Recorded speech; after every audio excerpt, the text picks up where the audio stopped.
We're going to get started.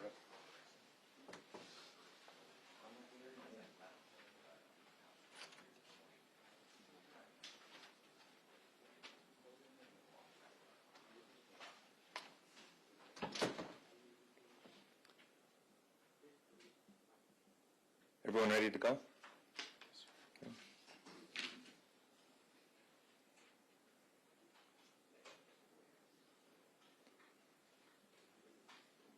Give me the cue, Alex. We good? Okay. Good morning, everyone. My name is Glenn Mills. I'm the Chief of Staff for the Salt Lake City Police Department. I want to start off just by thanking each of you. We do recognize you as a critical partner when it comes to keeping the public up to date and educated on events that happen in our community. So thank you for the work that you do here to keep the public informed. Aside me is Chief Brian Redd of the Salt Lake City Police Department. I will now turn the time over to him and he will offer an update on the incident from last night. Afterwards, we will be able to take some questions as well. Thank you all for being here. No problem.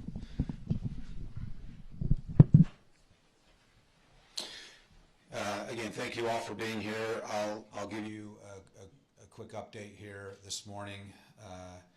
We have, as you know, and we reported last night, we have 2 individuals who were fatally wounded last night. We have 5 additional injured who are currently being treated at local hospitals with what appear to be at this time non-life-threatening injuries. 1 has been treated and released. The fatally wounded have been identified as Vaya Tulikananifo, Tulikananifo,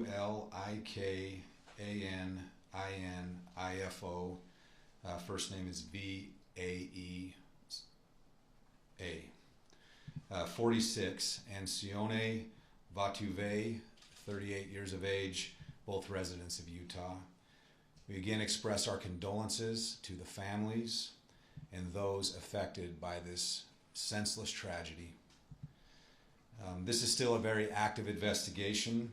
I do want to make it clear today that while this incident occurred at a Church of Jesus Christ of Latter-day Saints facility, this was not a targeted attack on the LDS faith.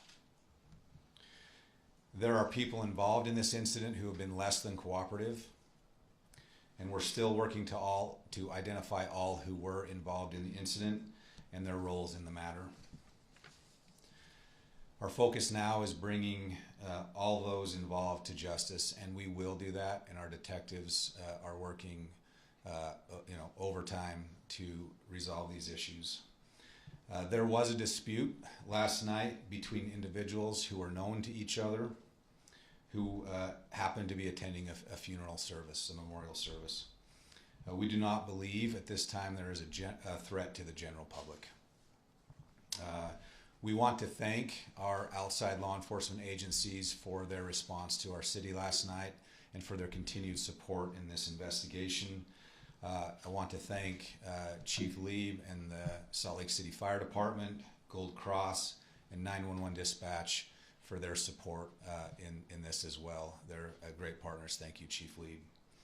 I want to re-emphasize that if anyone in the public has information that they can provide to us, that would be very helpful. And you can call our non-emergency number at 801-799-3000. Again, if there's an emergency or you have information where you're concerned, call 911. What do you know about the shooters? It's still an active investigation, and we're looking into that. Do you believe there's more than one? We believe there are more than, yes, we believe there was an exchange. Chief, of were gunfire. the people involved in the shooting, you said they knew each other, were they all together at the viewing, at the funeral, or were there people coming from outside, or were they all together?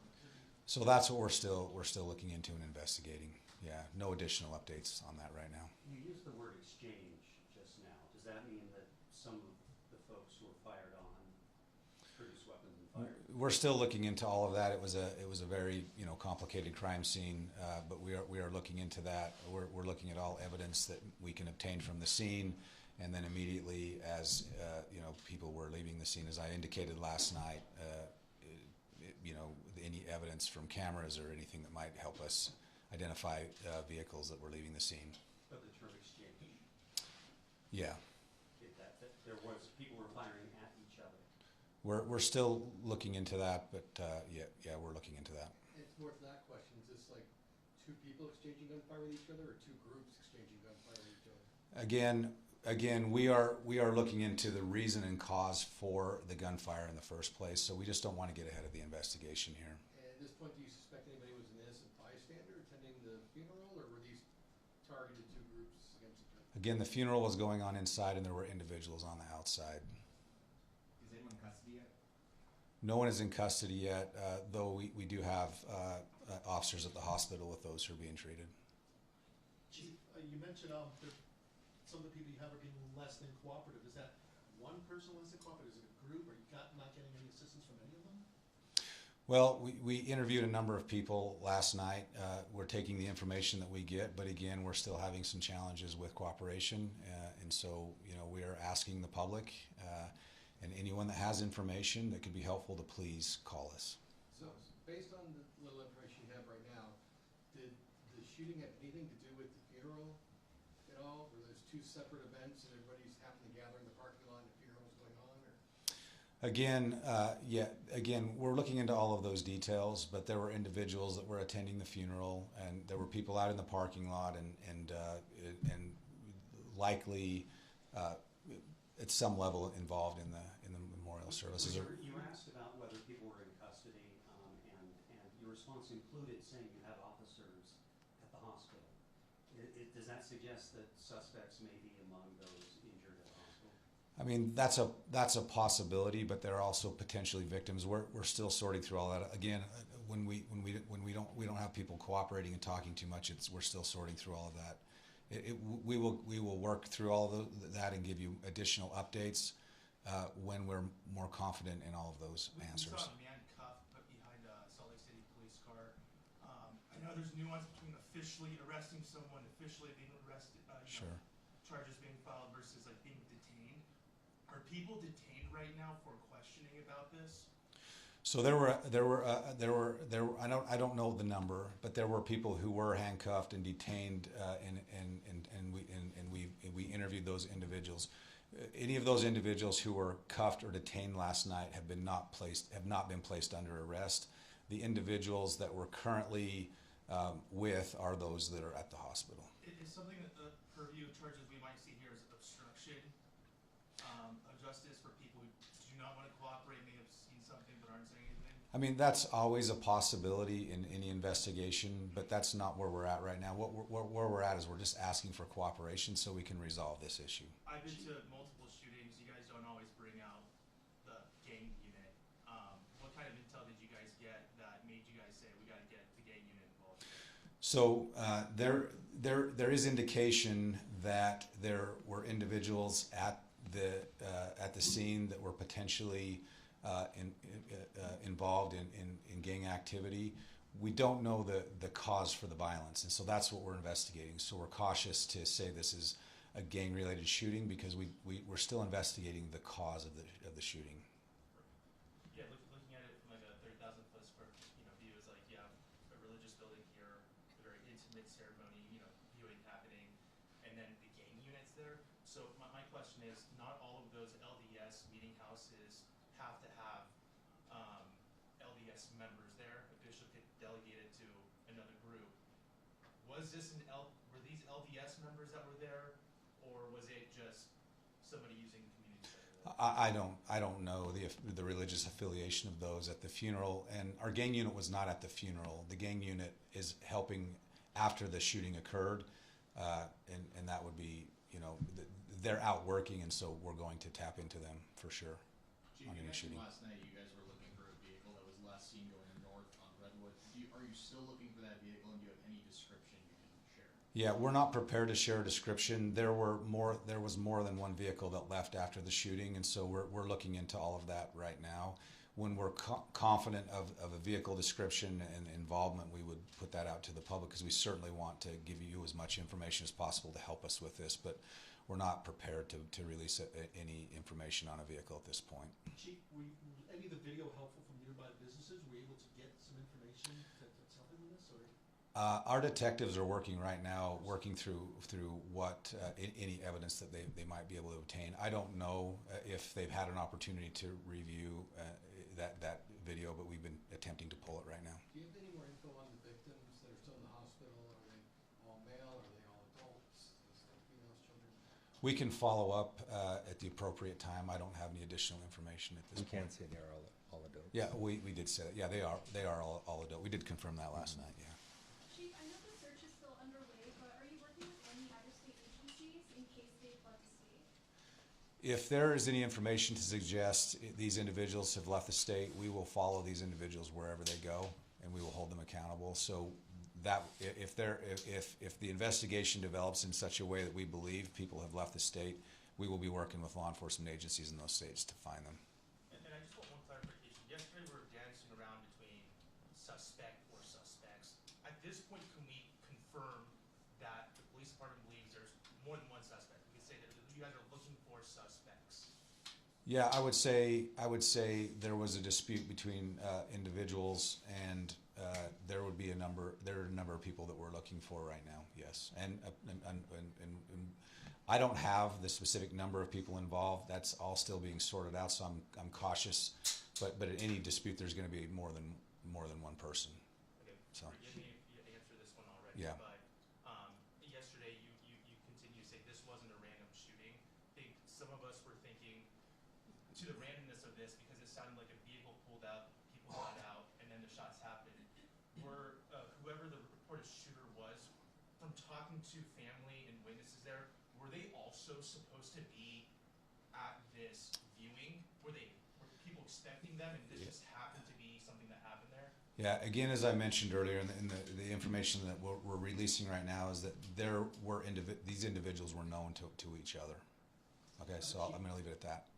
We have time for probably 2 more questions. Yeah, I want to pull back a little bit. You're the chief of Utah's biggest city.